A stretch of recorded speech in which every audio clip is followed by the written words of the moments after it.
On est mardi, c'est Retour Gagnant, votre rendez-vous de tennis hebdomadaire sur la chaîne YouTube d'Eurosport, sur HBO Max. Bienvenue, vous êtes au bon endroit pour parler de tennis en plein Wimbledon, le plus grand tournoi du monde.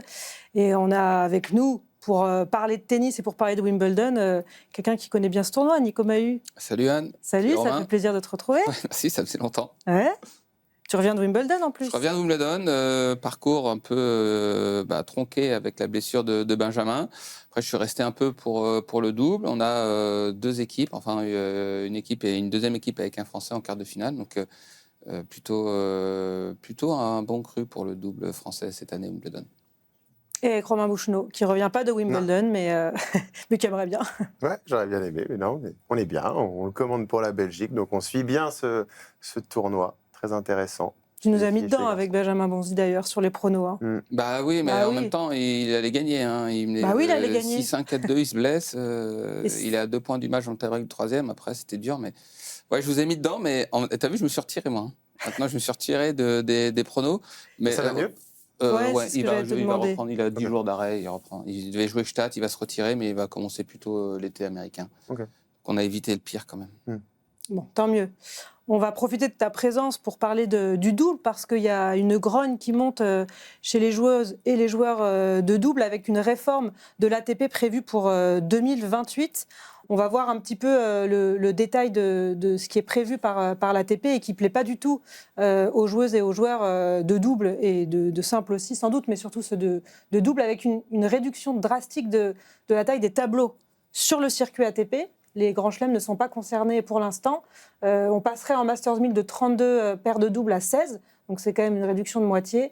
Et passage à 8 paires en ATP 500 et 250. Il y a des coupes budgétaires aussi avec... Jusqu'ici, la répartition des gains, c'était 80% pour le simple et 20% pour le double. On passerait à 90-10, des gains qui seront réinvestis par l'ATP vers le circuit de simple. Et puis une refonte des critères aussi d'entrée dans les tournois, où le classement de 5 pourrait être privilégié par rapport au classement de double, donc ce qui serait au détriment évidemment des joueuses, des joueurs, là, puisqu'on parle du circuit ATP de double.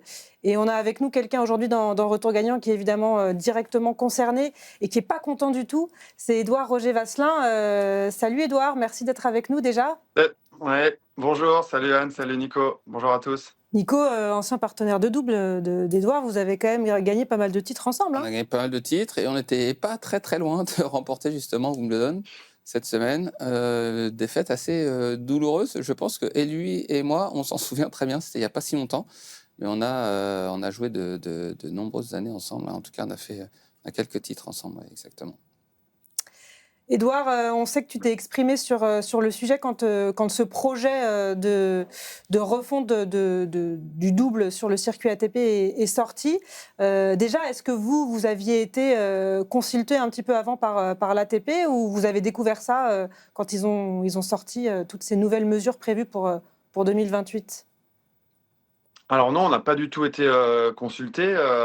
On a appris ça via les deux représentants du double qui sont au board et qui sont Vavasori et Arévalo, et qui eux-mêmes l'ont appris comme ça. Ils nous ont dit, ils ont eu les nouvelles à Roland-Garros et ils nous ont confirmé ces propositions là à Wimbledon. Et on a tous, c'est ça qui était bien, c'est qu'on s'est tous unis, tous les joueurs de double. On était une cinquantaine à peu près à s'être retrouvés dans une salle à Wimbledon juste avant le début du tournoi pour qu'ils puissent justement nous partager les propositions qui sont sur la table et voir quelles étaient les solutions à apporter, puisqu'ils étaient clairement prêts à mettre ça en place pour 2028. Donc voilà, au moins tout le monde était au courant et on a passé une heure et demie ensemble dans la salle à voir ce qu'on pouvait faire, ce qu'on pouvait espérer en tout cas. Et la première chose qui est sortie, c'est justement d'en parler aux médias. Pour que tout le monde soit au courant et de voir un petit peu la réaction du monde du tennis en général, savoir s'ils étaient plutôt pour ou plutôt contre. Parce que nous, forcément, on est contre, mais il faut voir l'ensemble du tennis, s'ils sont plutôt avec nous dans ce combat. C'est pas un combat, mais dans cette approche, ou alors passer justement à plus de double dans quelques années. C'est presque ça un peu l'objectif de l'ATP. Ouais, Oui, parce que c'est un peu du foutage de gueule. Le 8 paires sur les 500 et 500 les et 200. 250, autant faire une finale ou autant arrêter le double tout de suite, en fait. Non, mais c'est quand même bizarre d'arriver en quart de finale. Non, c'est clair, c'est vrai que Mm. ça impacte directement, on va dire, tous les joueurs qui sont en dehors du top 40, 50 ATP en double. Ils se disent en 2028, j'ai plus de job, quoi. Mm. Soit faut que j'ai 1 an et demi pour arriver dans le top 20, ce qui est pas si facile. Soit je peux plus rentrer dans les tableaux des Masters 1000, des 500. Si pour jouer les challengers, il y a plus il y a plus de job, il y a plus d'argent. Au bout d'un moment, on adore le tennis, on joue pour la passion, mais faut aussi que ça puisse être rentable. Oui, parce qu'il y a un vrai circuit de double toute la saison avec un Masters au bout. Ça remet en cause beaucoup de choses. Quel est le but de l'ATP en faisant ça? C'est d'invisibiliser complètement cette discipline et à terme de la supprimer pour vous? Enfin, c'est ça le danger? Oui, c'est complètement ça le danger. Voilà, ils disent en permanence que ça coûte de l'argent, que c'est pas rentable, que ça vend pas grand-chose, ce qui est un petit peu ironique parce ils en font jamais la promotion. C'est un petit peu ça qu'on espère un peu changer. C'est au moins essayer de faire un peu plus la promotion et être dans un cercle vertueux, faire la promotion du double, en parler un petit peu plus, que les médias s'en intéressent aussi, que ce soit un petit peu plus visible. Et après, tout le monde va continuer à bien aimer le double, puisque sur le terrain, alors là, on est à Wimbledon, c'est un peu différent, mais parce que c'est un grand chelem, mais tous les cours de matchs de double, ils sont remplis et on sent que les gens, ils aiment ça, ils aiment venir voir les matchs.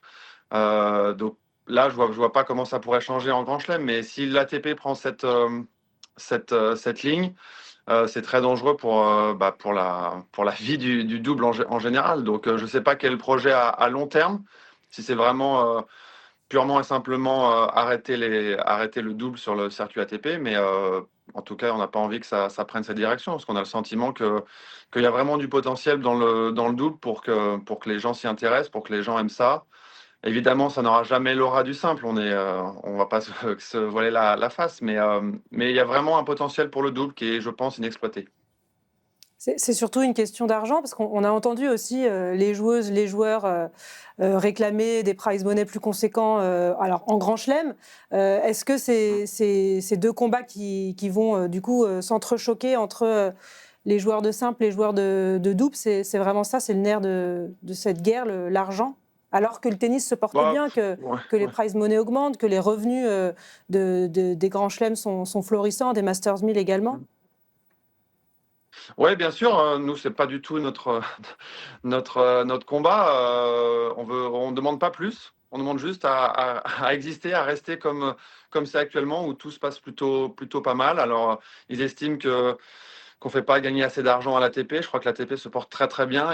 Chaque année, ils annoncent des records de prize money, etc. Donc faire des coupes budgétaires alors que tout se passe bien, c'est ça qui est un petit peu surprenant. Il parle du 80-20, la redistribution du prize money pour passer en 90-10.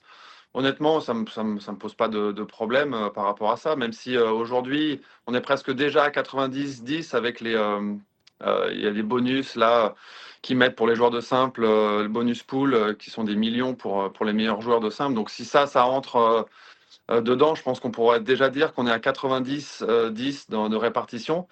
Mais non, c'est pas du tout notre combat, comme je disais. On veut simplement continuer à exister, à faire partie de la famille de l'ATP. On ne demande pas plus d'argent. On veut juste rester avec nos opportunités pour jouer notre passion, jouer notre métier et continuer à faire vivre le tennis d'une manière générale, mais pas plus. Là, je m'adresse à celui qui est organisateur de tournoi, Nico. On a besoin quand même des doubles pour remplir des journées. Les gens qui viennent sur site ont envie de voir plusieurs matchs. Si on réduit ces tableaux de doubles, ça fait moins de matchs à voir, moins de divertissement aussi pour les gens qui viennent sur une journée, sur un tournoi. En fait, le problème pour moi, il est pris aussi un petit peu à l'envers parce qu'effectivement, on a besoin du double. Les gens adorent le double. Je pense, comme l'a dit Edouard, c'est la manière dont on arrive à promouvoir ce double-là. Le combat qui est mené, je ne pense pas que ce soit sur la répartition, effectivement, 90-10, mais c'est déjà la coupe quand on se retrouve avec 8 équipes, ce ne sera même pas le top 30, ça sera vraiment le top 15. En revanche, ce qui est important aussi pour un tournoi, on a besoin que les joueurs de simple s'investissent plus en double. On a besoin de voir, et le public a besoin aussi de voir, lorsque vous voyez un Tsitsipas, un Shelton, etc., les gens sont intéressés parce que les gens adorent le double, mais ils ont aussi besoin de voir ces visages-là. Quand on regarde le nombre de top 50 en simple et de top 100 qui sont dans le top 50 en double, aujourd'hui, il y en a 0.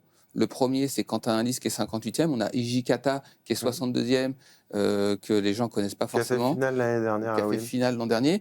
Il y a 10 ans, il y en avait à peu près 10%. Il y avait Edouard, il y avait Julien, Beneteau, on en faisait partie avec Pierre Hugues. Je pense qu'il y a des réformes à mettre en place plutôt que de couper le job de tous les joueurs de double, de mettre peut-être à travers les différents bonus, des bonus, pourquoi pas, à des joueurs de simple qui également finiraient l'année dans le top 50 en double. Donc ça les inciterait à jouer plus, ça mettrait un petit peu de l'intérêt un peu plus à la discipline, et en tout cas, plutôt que de couper comme ça, parce que, comme l'a dit Edouard, dans 1 an et demi, c'est tous ceux qui ne sont pas dans les 30, ils arrêteront tout simplement leur carrière, parce que si on prend aussi à l'étage inférieur, avec la priorité qui sera mise aux joueurs de simple pour les inscriptions, il y aura plus de joueurs de double qui pourront essayer de rentrer, de progresser, de monter. Et puis aujourd'hui, ça touche pas les grands chelems, mais qu'est-ce qu'ils feront après? Peut-être qu'il y a aussi une réforme pour que les joueurs de simple jouent un peu plus, de raccourcir la durée, ça peut être en grand chelem notamment, parce qu'aujourd'hui, on sait que c'est quasiment impossible pour les joueurs qui veulent aller loin en grand chelem de faire du double, mais ils ont déjà à Wimbledon, ils sont passés de matchs en 5-7 au meilleur des 3. Peut-être qu'il y a aussi quelque chose à voir là-dedans, réduire la durée des matchs pour que les joueurs de simple sur leur journée de repos aussi puissent jouer. Et qu'au final, ça laisse la possibilité aux joueurs de double, s'ils sont performants, d'exister. Parce que dans ce cas-là, il n'y aura plus de job.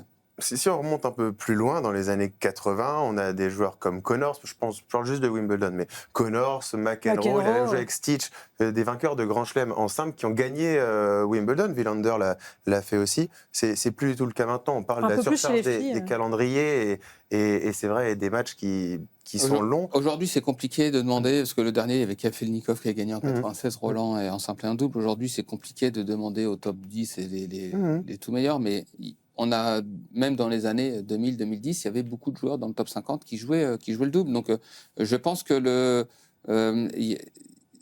ils l'ont pris un peu à l'envers en disant oui, en tant que... Ce qui est difficile, c'est que quand tu es directeur du tournoi, évidemment, ça fait des frais, ça fait des chambres. Mais lorsqu'il y avait les joueurs qui jouaient et le simple et le double, finalement, c'était le même joueur. Donc, ça fait des charges en moins pour le tournoi. Aujourd'hui, c'est plus le cas.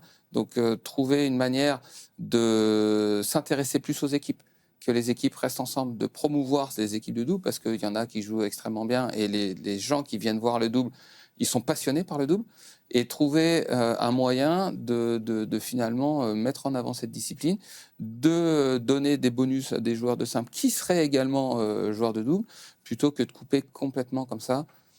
Je pense qu'ils ne prennent pas en tout cas les choses dans le bon sens. Alors là, on parle, j'aimerais bien qu'on prenne le problème peut-être complètement à l'envers. On parle de coupes budgétaires, de passer de 20% à 10%. Et si on passait à 30%? Et Edouard t'en parlait, il faut trouver le moyen de mettre le double en avant. Mais c'est quand même vieillissant. Si on regarde les âges des joueurs de double, il y en a beaucoup qui ont dépassé la trentaine. Comment donner envie à des jeunes de partir sur le double? Non, pas par rapport à toi, ni à ta fin de carrière, Edouard, mais c'est un constat. Donner envie aux jeunes par peut-être le prize money, parce que ça, c'est quand même le nerf de la guerre. Aux jeunes de jouer en double et d'aller faire une carrière de double dès le départ en se disant il y a de l'argent à gagner en double. Si on en retire, ça ne va pas donner envie aux jeunes d'aller jouer au double. Je ne sais pas ce que tu en penses, Edouard, mais ça peut être une façon différente de voir le truc. C'est très intéressant parce que justement, j'ai une discussion avec un membre de l'ATP à ce sujet et ils voulaient justement éviter ça. C'est pour ça qu'il y a ces réformes, parce qu'ils veulent justement éviter d'avoir des jeunes joueurs qui se lancent sur le double. Ils veulent faire la promotion du simple en priorité. Ils veulent avoir un nouvel Alcaraz, un nouveau Sinner. Et ça passe par donner envie à tous les joueurs de se lancer et de rester en simple. Et c'est pour ça qu'ils veulent répartir un peu l'argent, pour se dire on va donner un peu plus d'argent aux joueurs qui se lancent et qui sont 600, 700e mondial en simple et qui, eh ben, ça arrive au bout de 1 ou 2 ans, ils voient qu'ils n'arrivent pas trop à persévérer et ils se lancent dans le double et après ils arrivent dans les 100 premiers. En fait, il m'a clairement expliqué, alors ça restait une discussion juste entre nous, mais que oui, ils aiment pas trop en fait ce genre de profil de jeunes joueurs qui se lancent directement sur le double et qui prennent pas le temps d'essayer vraiment à fond de jouer en simple. Donc finalement, cette proposition, j'ai bien compris qu'ils la veulent pas et qu'ils veulent plutôt essayer de donner la chance aux joueurs de simple qui ont un peu de mal et qui ont du mal à persévérer. Et voilà, c'est leur vision. Alors, j'étais pas forcément d'accord parce que eh ben, le rêve d'un joueur, c'est peut-être de jouer Wimbledon, que ce soit en simple ou en double, mais c'est peut-être le rêve de tout joueur de tennis au départ, c'est d'aller jouer Roland-Garros, d'aller jouer Wimbledon. Donc si c'est pas en simple et que c'est en double, moi je trouve que ça a pas trop de, enfin que c'est pas très grave quoi. Donc, mais en tout cas la vision de l'ATP c'était vraiment de privilégier le simple. Donc bon, je suis pas sûr qu'ils aillent dans ce sens justement. Mais c'était une discussion intéressante et qu'on n'avait pas forcément la même vision des choses. Oui, c'est ce que j'allais te demander. C'était ce que vous avez regretté aussi, c'est qu'il y a eu une absence de dialogue au départ, qu'il lance ces réformes sans vous consulter. Là, ça peut ouvrir des discussions pour voir comment on peut essayer d'arranger un petit peu tout le monde dans cette histoire. Oui, bien sûr. C'est un petit peu ce qu'on voulait faire, c'était en parler au maximum dans les médias. Là, justement, je pense que ça a été bien fait. Ça fait quelques jours que tout le monde en parle dans les médias français et étrangers, donc c'est ça qui est très intéressant. Et on attend un peu la réaction de l'ATP justement par rapport à ça. Voilà, nous on fait notre travail de médias, on va dire, pendant cette quinzaine. Et puis on verra ce qu'ils vont en ressentir. Comme je disais au début, on attend surtout de voir un petit peu l'avis général. Si l'avis est plutôt positif pour dire non, on a besoin du double, on aime le double, ou pas. Donc voilà, c'est un peu l'objectif et je pense que l'ATP aussi attend aussi de savoir ce qu'il en est et je pense qu'on aura des discussions rapidement, au moins à l'US Open. Ils nous ont dit que la décision, le vote de ces propositions, ce ne sera pas avant la fin d'année certainement à Turin pour le Masters. Ce sera peut-être à ce moment-là qu'ils valideront ou pas ces décisions. Donc on a un petit peu de temps, même si ça risque d'aller vite. Donc voilà, à nous d'en parler au maximum. Et puis j'espère qu'on aura des discussions assez franches avec l'ATP. On espère aussi que certains joueurs de simple nous soutiendront. Voilà, on n'a pas encore eu vraiment, mais on sait qu'il y a certains joueurs de simple qui sont justement pour cette réforme. Donc voilà, je ne les citerai pas, mais ils nous ont clairement dit qu'ils étaient pour ça. Maintenant, ouais, on espère que certains joueurs de simple vont pouvoir nous aider. Est-ce que vous avez fait des contre-propositions justement? Est-ce que vous êtes réunis en disant, bah voilà, nous, on a des choses à proposer pour essayer justement de promouvoir le double, d'essayer d'inciter aussi les joueurs de simple à plus jouer? Est-ce que ça, c'est quelque chose que vous avez commencé à discuter entre vous ou pas encore? Non, pas encore. Et c'est pour ça que l'idée que tu as donnée là tout à l'heure a été excellente. De pourquoi pas proposer d'avoir des bonus pour les joueurs de simple qui finiront dans le top 50. Je pense que ça, c'est une super idée pour inciter les joueurs à jouer à fond. Parce qu'on voit souvent qu'ils s'inscrivent, on voit souvent qu'ils se désistent. Donc, ça ne fait pas toujours de la bonne pub pour le double. On a vu à Roland-Garros un ou deux WO au premier tour d'un tableau de Grand Chelem. Je crois pareil aussi à Wimbledon. Donc ça donne pas vraiment une bonne image. Sinon, à part ça, on avait fait des propositions plein de fois pour essayer de promouvoir nous-mêmes, de payer nous-mêmes, de prendre un pourcentage du prize money des joueurs de double pour engager des personnes, pour faire la promotion sur les réseaux sociaux, etc. Et ça a toujours été refusé. Donc, on est face à un peu un mur là-dessus. Donc, on n'a pas trop d'options pour essayer de faire la promotion du double de manière générale. Donc, on est un petit peu bloqué justement par rapport à ça. Et toutes les idées sont bonnes à prendre. Donc, la tienne en fait partie en tout cas pour inciter les joueurs de simple et pour faire la promotion. On n'a pas de solution pour l'instant. On espère que vous allez pouvoir ouvrir le dialogue, en tout cas avec l'ATP, parce que sur les grands chelems, pour l'instant, c'est pas encore menacé. Mais on a vu l'an dernier l'US Open sur le double mixte changer complètement la formule, avec des joueurs de simple invités et donc finalement peu de spécialistes. Au final, remporté quand même. C'est une compétition qui a été remportée par les spécialistes de double qui étaient présents, Errani et Vavasori. Mais on voit que voilà, ils avaient ouvert aussi la porte, l'US Open, à privilégier un petit peu les têtes d'affiche sur cette discipline aussi. Voilà, c'était encore autre chose parce que c'était vraiment un fiasco en termes c'était plus le tournoi de l'US Open, c'était vraiment une exhibition. Donc, ils ont vraiment coupé, pour moi, la compétition en la remplaçant par une exhibition. Donc là, c'est vraiment encore autre chose. Qui a été un succès auprès du public. Qui a été une réussite parce que les gens avaient envie de voir le double mixte, de voir ces stars-là. Raducanu, mais c'était plus le tournoi de l'US Open de double mixte.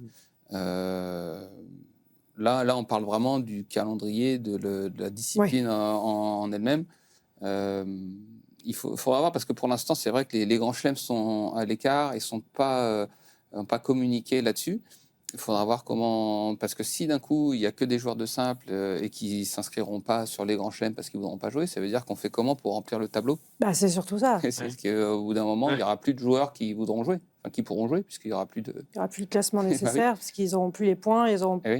Donc, ce sera des joueurs qui iront... puisqu'ils ne pourront plus jouer les challengers non plus, si c'est que des joueurs de simple qui jouent. Donc, ils seront aussi, à un moment donné, bloqués face à cette réalité-là.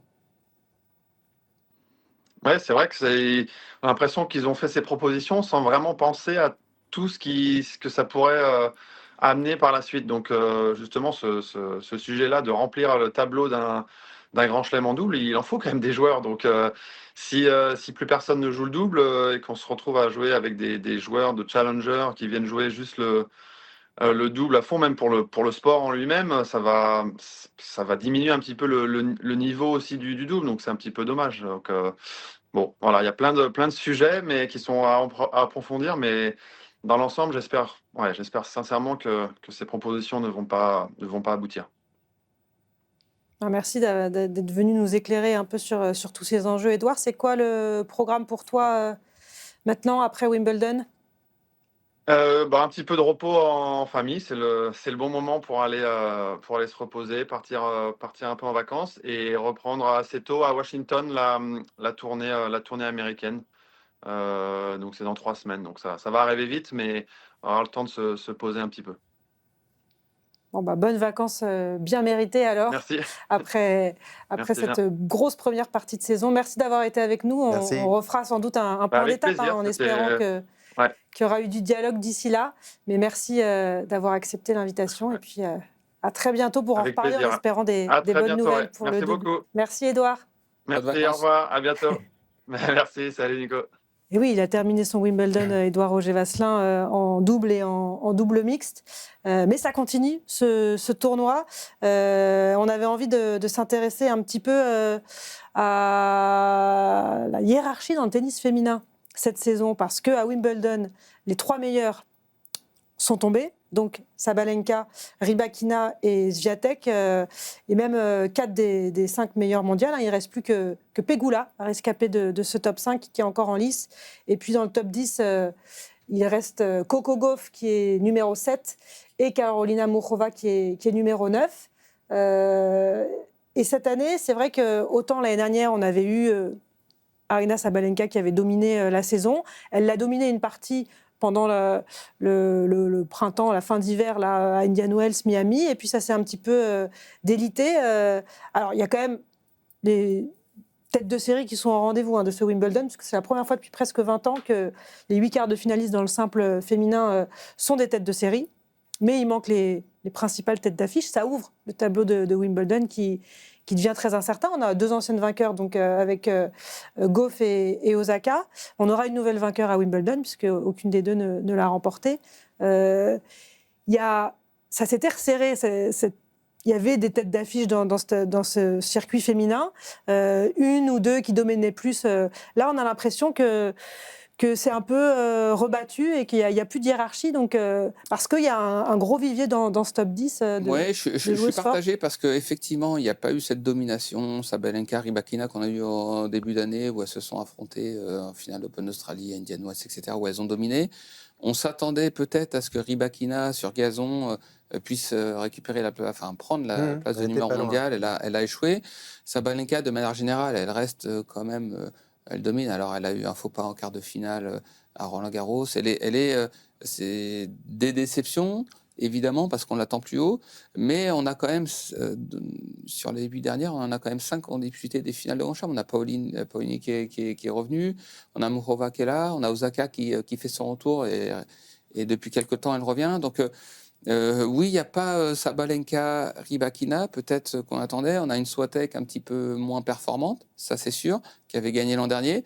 Malgré tout, on a quand même, on n'a pas d'énormes surprises. On a Mertens qui est là, Oui, c'est qui a dans réussi à l'autre sortir. partie de tableau que c'est Mais en plus revanche, ouvert. on a quand même des joueuses qui sont là, qui sont hors du top 10. On en a 5 qui ont participé, comme j'ai dit, à des finales de Grand Chelem. Donc, je suis un petit peu partagé dans le sens où, effectivement, à l'inverse de chez les hommes, où on a eu beaucoup Sinner, Alcaraz, effectivement, à chaque fois. Oui. Un Zverev qui joue bien son rôle de troisième homme. Et évidemment, Novak qui est toujours là. Je trouve quand même que c'est assez stable, un peu constant, et on voit il y a moins de grandes surprises quand même qui sont quand même présentes. Et moi, c'est quelque chose qui me plaît de manière générale de voir ça.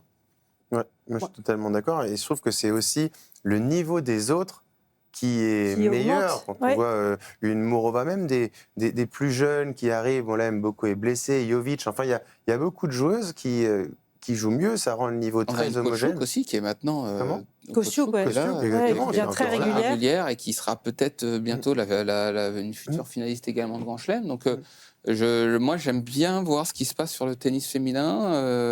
On a des nouveaux visages, de la régularité, c'est ce qu'on leur reproche un petit peu. Ils ont tiré vers le haut un peu en fait, les Rybakina, même si Swiatek. Sabalenka reste numéro 1 et domine un petit peu. Menacée du coup. Moi j'aime bien voir ce qui se passe en ce moment. Ouais. Puis il y a aussi tous les âges. On a une Osaka qui s'est dit pourquoi pas revenir à mon meilleur niveau. On va pas reparler de Serena, mais je devais se dire finalement peut-être que j'ai le niveau pour. Non, elles sont vraiment très fortes. Mais trop Osaka, dures. elle a fait tout ce travail. Ça fait 2 ans qu'on la voit vraiment revenir à son meilleur niveau. Là, droit dans les yeux, elle a dominé Sabalenka. C'était extraordinaire le mérité, match. super match. On est mardi, on le rappelle, mais pour moi, c'est la favorite de celle qui reste. Et oui, c'est assez sympa de voir toutes les générations ici, parce qu'on a des trentenaires comme Mourova qui est pas loin, par exemple. Il y a Pegula. des jeunes joueuses, Pegula aussi, ouais. Donc il y a toutes les générations et ça se bat. C'est génial d'arriver en quart de finale et de ne pas savoir qui va gagner même chaque match. Là, il y a des favorites sur chaque match, mais ça se joue vraiment à pas grand-chose. Ça va être super intéressant cette fin de tournoi. Oui, parce qu'autant il y avait eu plus de surprises à Roland-Garros, là on reste sur des joueuses, elles sont toutes têtes de série, on l'a dit. Qui a perdu encore et qui était quand même là en 8e. Enfin, Oui. Moi j'aime vraiment bien ce qui se passe sur ce tournoi féminin. Tout pareil. Pourvu que ça dure. Ouais. Vous êtes d'accord, c'est ça? Ouais, on ne s'est pas concerté. Non. Alors, est-ce que vous allez être d'accord sur le coup de gueule de Romain? Oh, j'espère. Romain, il aime. Alors, on sait que Wimbledon, c'est un peu le temple de la tradition.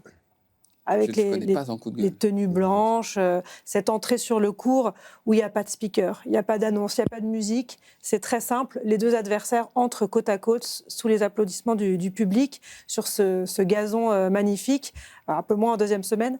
Et Romain, il n'est pas content parce qu'il voit des joueuses, des joueurs entrer avec leur casque sur les oreilles. Il y a de la musique, du coup. Mais c'est fait. C'est l'un des rares tournois, je ne sais pas, sur toute la saison où il n'y a pas d'annonce, où il n'y a rien.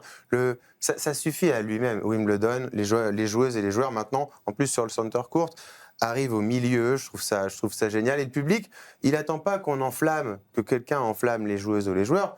De lui-même, le public, il applaudit et il est là pour accueillir les joueurs. Tennis, comme n'importe quel sport, n'existerait pas s'il n'y avait pas de public. Et là, je trouve que c'est un manque de respect total, mais sur tous les tournois. Mais à Wimbledon, je trouve que si les joueurs ont le droit de le faire, ils ont tout à fait raison de faire ce qu'ils veulent. On ne sait pas aux joueurs forcément qu'on en veut, mais à Wimbledon, sur le fait qu'ils font attention à plein de choses, sur la tradition. Et ce genre de truc, je sais pas, j'ai l'image du Pliskova à Swiatek sur le central. Pliskova, elle regarde en l'air, elle salue parce qu'elle entend le public. Swiatek, elle a ses écouteurs, elle regarde par terre et elle va faire son match. Alors, je comprends le fait de vouloir rester dans sa bulle, mais sauf que si ça n'existait pas, tu ferais pas un moins bon match que si tu as tes écouteurs avant. C'est parce que tu t'es mis ça, tu as créé cette routine-là pour être jusqu'au bout avec tes écouteurs, ta musique et ne pas regarder ce qui se passe ailleurs. Mais sans le public, encore une fois, il n'y aurait pas de tennis. Et je pense que tu leur dois ça. Moi, ça me choque un peu partout parce que c'est quelque chose qui a été créé avec les nouvelles technologies. Avant, il y avait le Walkman, on ne voyait pas de joueurs arriver avec le Walkman. Avec leur fil qui dépassait. Mais c'est arrivé plus tard, ça va avec notre société et beaucoup de choses de dérives de notre société. Mais moi, je pense qu'on pourrait se passer de ça et que la connexion avec le public se ferait beaucoup plus naturellement. Mais si tu as des arguments contraires, je les comprendrais tout à fait. Oui, c'est un endroit où on pourrait le faire, l'interdire, ce serait Wimbledon, puisqu'ils interdisent déjà certaines choses. Moi, ça fait déjà un moment que je partage à 100% cet avis-là. Oui. Et c'est pas que Wimbledon, c'est de manière générale. Oui. Lorsque tu rentres sur un central et que tout le monde est là pour t'applaudir, ça fait vraiment... T'es dans ta bulle, tu t'occupes pas d'eux. Moi, c'est quelque chose que j'aime pas du tout. L'entrée des joueurs avec le casque. La concentration, effectivement, c'est pour essayer de rester concentré, mais tu peux le faire avant.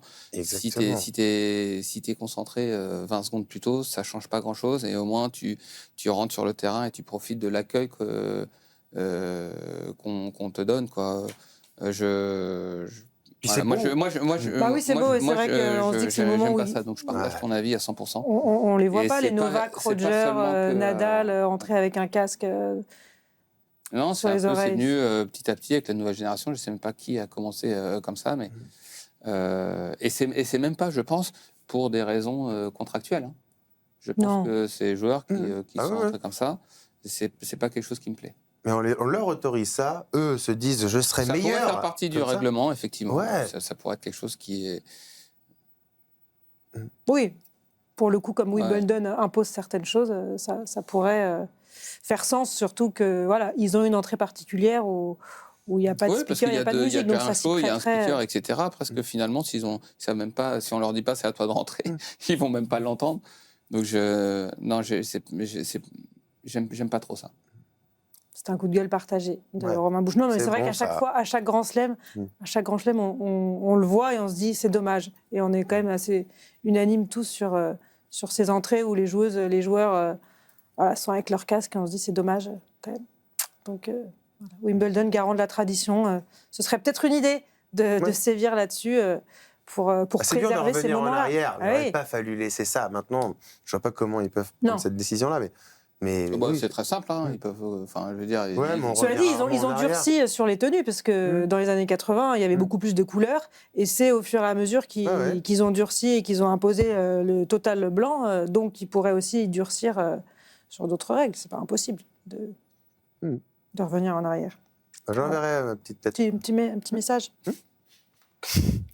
On signera la pétition. Voilà. Club. On va finir cette émission avec un petit peu de culture, d'histoire, de coup de cœur, puisque c'est Wimbledon, qu'on est la deuxième semaine, qu'on ne peut pas vraiment se projeter sur les résultats, parce que cette émission est enregistrée le mardi et que Wimbledon se termine dimanche. Les plus grandes finales de Wimbledon, on a souvent parlé, après Roland-Garros l'an dernier, on s'était demandé quelle place elle avait, la finale entre Alcaraz et Sinner dans les plus belles finales de l'histoire. Wimbledon, c'est le plus grand tournoi du monde. Il y a eu des finales mythiques et je vous ai demandé à tous les deux de choisir celle qui était pour vous la plus grande, celle que vous préfériez aussi. J'en ai préparé une également. Alors, il n'y aura pas trop de surprises. Il y a cette finale qui est toujours citée, et toi tu l'as choisie, Nico, parce que c'est un incontournable évidemment, et pas seulement à Wimbledon. Ouais, alors pour moi, il y a eu beaucoup de finales. Il y a eu vraiment beaucoup de finales qui m'ont marqué à Wimbledon, mais effectivement pour moi la plus grande finale de tous les temps et tout grand chelem confondu, c'est la finale de 2008 Federer-Nadal. Donc forcément, parce qu'il y a eu tout, il y a eu le drama, il y a eu les circonstances, la nuit, le niveau de jeu, Le tennis, les ouais. deux joueurs qui s'affrontaient. Après, c'était leur 3e finale à Wimbledon. Ils s'étaient affrontés à Roland-Garros. Quand on reprend la rivalité de l'époque et qu'on revoit le contexte dans lequel s'est jouée cette finale, de 7-0, 2-7 partout, des interruptions à cause de la pluie, on termine à la lumière, et le niveau de jeu, pour moi, c'est vraiment la plus grande finale de tout grand chelem confondu, devant le Alcaraz-Sinner, devant le Nadal-Djokovic de l'Open d'Australie. Donc pour moi, c'était pratiquement impossible de ne pas la mettre en 1. Et si j'avais dû mettre une deuxième, j'aurais mis la 2001 avec Ivanisevic Rafter. Ah bah ça tombe bien, parce que c'est celle que Romain a, Ouais. a C'est ça ce que choisie. je te dis, mais juste là-dessus, tu étais où pour regarder cette finale Nadal-Federer? J'étais à Newport, parce qu'à l'époque, le 250 était La deuxième semaine la semaine qui suivait. Ouais. Qui suivait, Qui ouais. suivait à Wimbledon, Donc ouais. j'étais déjà là-bas et on était en plein décalage. Donc, Et tout le monde autour de toi l'a vécu comme ça, comme le match du siècle. Ah ouais, on était. Et puis c'était très partagé. À l'époque, c'était vraiment. Il y avait Ouais. les pro Federer, les pro Nadal. Tout le monde aimait un peu les deux, mais il y avait quand même deux clans. Ah oui, en 2008, et c'était- deux clans qui s'opposaient pas mal quand même. Voilà. En plus, hein. Et puis surtout, il y avait 2006-2007, une finale assez rapide en 2006, une domination. 2007, ça avait En déjà été une 5-7 grande en finale. 2007, compliqué. Et puis ça s'était inversé. Il y a eu des finales à Roland où Nadal avait perdu un set. Et puis en 2008, ça avait été pratiquement une exécution, la Carnage. finale de 2008 à Roland. Et c'est Ouais, peut-être 4 là. jeux. Peut-être. marqués par C'est Rupert. peut-être Ouais, là que ça finalement annonçait, il perd sa finale. Je sais pas, c'est facile à dire, mais en tout cas pour moi cette finale, elle est au Panthéon, tout en haut. C'est très personnel, mais pour l'instant j'ai vu aucune finale qui avait dépassé ce mythe absolu. Moi, sur cette finale-là, parce qu'il y a eu ces interruptions, et moi, je me souviens surtout d'un truc, c'est que c'était sur Canal à l'époque, cette finale-là. Et elle est sur Canal. Moi, je suis chez un pote, en train de regarder ça comme un dingue, parce que j'adore Federer, et j'avais envie qu'il gagne ce match-là. Et ben, ça passe sur Canal Plus Sport. Mon pote n'avait pas l'abonnement Canal Plus. Aïe, aïe, aïe, mais c'est Je pense qu'il y en a terrible. beaucoup. Et donc, on a cherché une solution, on est descendu, on a trouvé un bar, on a fini quand même par le regarder. Malheureusement pour moi à l'époque. Mais tu vois, Federer a tu te perdu. souviens- mais je me souviens de tout. En Tu fait, vois, tu te souviens d'où t'étais, ce qui s'est totalement passé, d'accord. et ça Ah bah, pour je moi pense c'est que c'est un marqueur. général. Ouais. C'est un marqueur vraiment incontournable des plus grands matchs et des grands moments de sport. C'est que tu te Totalement. souviens exactement ce que tu faisais à ce moment-là. Et pour moi, tu marques. Ouais, tu ça passes. m'a marqué aussi pour ça. Ouais. Donc la tienne 2001. Ah ouais. La Ouais, mienne. 2001. Belle histoire aussi. Extraordinaire. Goran Ça, Ivanisevic, Patrick Rafter. ouais. C'est C'est une finale pleine d'émotions. totalement. Si on remet un petit peu dans le contexte, Goran, il fait finale en 92, il perd en 5-7 contre André Agassi. Il fait finale en 94 contre Pete Sampras, il est balayé en 3 manches. Il refait finale en 98 contre Pete Sampras. Là, ça se joue en 5-7 et Il fait aussi deux demi. Et il fait 2 demi, il fait des quarts aussi. Enfin, c'est vraiment son tournoi à Goran Ivanisevic.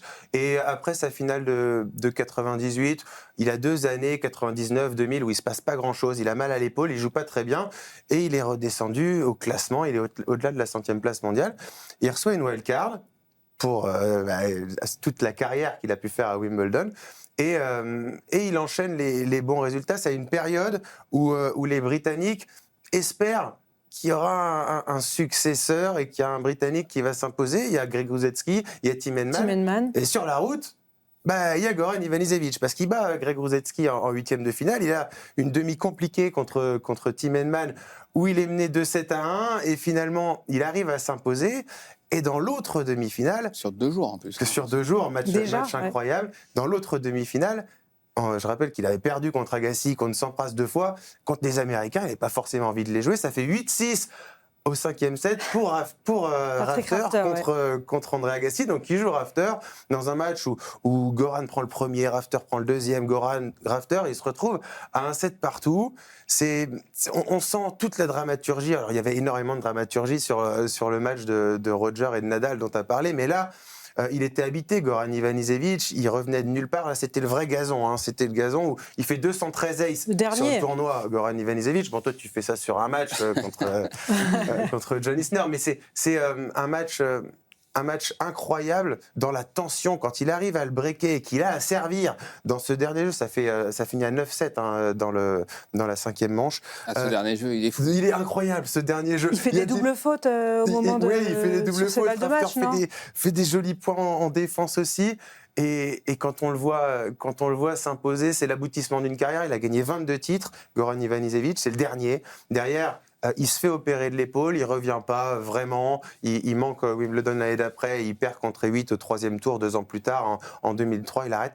Mais c'était extraordinaire de voir toute sa carrière, qu'elle se termine comme ça et qu'elle se termine, que son dernier titre soit à Wimbledon. C'est un souvenir de jeunesse pour moi, mais je me souviens aussi où j'étais c'est un match qui m'a vraiment marqué et son visage à la fin, l'aboutissement d'un truc, c'est terminé, j'ai réussi ma carrière, on peut mourir tranquille comme dirait Thierry Roland.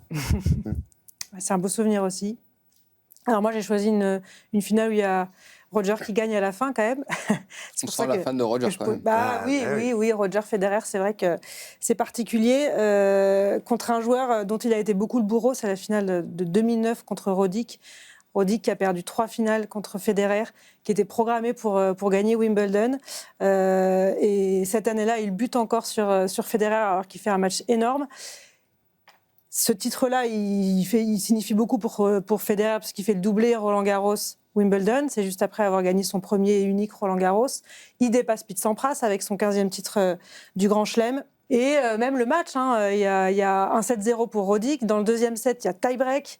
Il mène 6-2 dans le tie-break, Roddick. Il se fait rejoindre et il perd le tie-break. Il y a une volée immonde, une volée haute de revers. Sur ce match, c'est vraiment la dramaturgie qui prend le dessus. C'est ça qui m'a plu, moi. Et on est presque triste pour Roddick. Même moi... Voilà. Qui était pour le coup à fond derrière Roger Federer, j'étais déchirée pour Roddick parce qu'en plus on l'attendait pas forcément en 2009. Le Big Three était déjà bien installé. Alors il y avait eu ces finales perdues en 2004, en 2005. Il a buté sur lui en demi aussi à Wimbledon. Mais c'est vrai qu'il a perdu une seule fois son service sur cette finale dans le dernier set, qui a remporté 16-14, ouais. Il le perd à 15-14.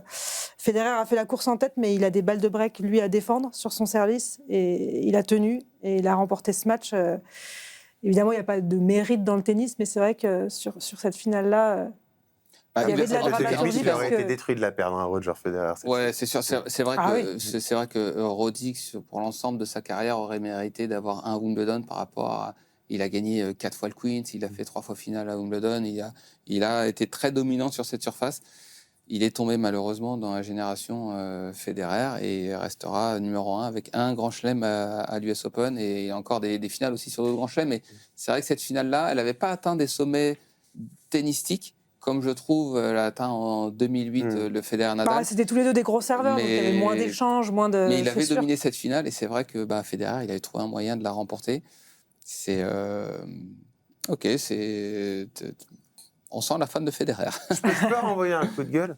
Ah ouais? Oh là. Non mais c'est la journée. Là, tu parles, toi, d'un match qui a dépassé un potentiel super tie-break. Toi, tu parles d'un match qui a dépassé un potentiel super tie-break. Et moi aussi, puisque ça s'est terminé à 9-7. Donc toi, tu veux dézinguer le super tie-break. Mais c'est tous nos souvenirs de tennis, quand on parle des matchs en 5-7, de la Coupe Davis, de tout ce qu'on veut, ils ont dépassé...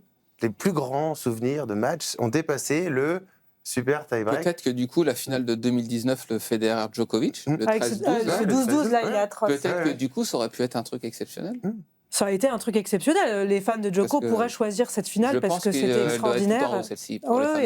Oui. Pour l'enjeu, mais la Sinner de Roland-Garros, elle va jusque-là.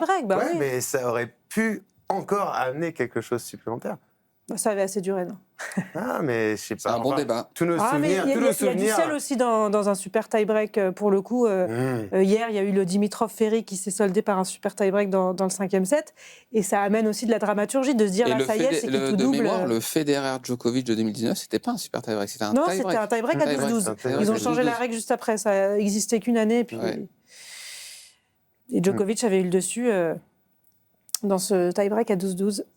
après avoir sauvé 2 balles de match. Je serais curieux de voir ceux qui vont nous suivre, quelle finale ils vont choisir. Ouais, vous mettez évidemment dans les commentaires de cette Bien vidéo sûr. sur YouTube quelle Parce est votre après, il y a finale la préférée. 80 aussi pour les plus âgés. McEnroe, Il y en a quand Borg. même quelques-unes. Ouais.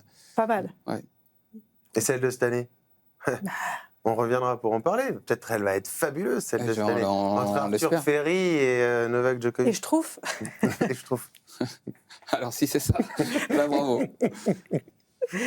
Arthur Ferry, il fait un super parcours dans ce Wimbledon, et qui est un super Wimbledon. On a eu un super Roland-Garros, on a un super Wimbledon aussi, pourvu que ça dure jusqu'à la finale. Donc, mettez un vous jusqu'ici, en attendant la finale de dimanche. Quelle est votre finale préférée de Wimbledon? Si vous êtes comme Nico sur le mythique 2008, sur l'émotion de 2001, 2019 pour les fans de Djokovic. Il y en a eu plein, des belles finales dans les années 80 aussi, évidemment. Voilà. On avait envie de On faire suivra cette ça. petite- Bah On oui. suivra ça. On regardera et on vous dira la semaine prochaine, tiens, peut-être le bilan des courses, celle qui est plébiscitée, même si, a priori, quand même, 2008 sort du lot, puisqu'elle sort du lot déjà sur Oui. les finales all-time, tout grand chelem Ouais. confondu. Bon, bah voilà.